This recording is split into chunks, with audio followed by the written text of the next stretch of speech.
Warga di sekitar lokasi judi sabung ayam di Waikanan, Lampung akhirnya buka suara. Warga mengaku kegiatan tersebut awalnya sepi hingga akhirnya banyak pengunjung dan berjejer mobil mewah setiap harinya. Dikutip dari tribunlampung.co.id, kesaksian warga setempat Ardi Erwansyah mengaku kegiatan sabung ayam berawal sekitar 5 bulan lalu dengan kondisi awal sangat sepi. Dirinya melanjutkan namun seiring berjalannya waktu menjadi ramai dan bahkan banyak orang datang dari luar Kabupaten Waikanan. Keterangan ini disampaikan Ardi bahwa sabung ayam ini dibuka 2 kali seminggu pada Rabu 19 Maret 2025.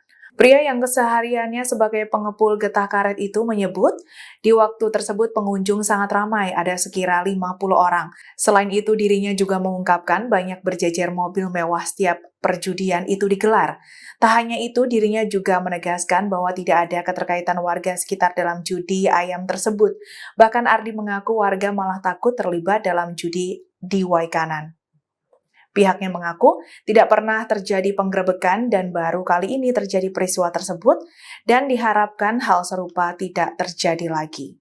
Download Tribun X sekarang, menghadirkan lokal menjadi Indonesia.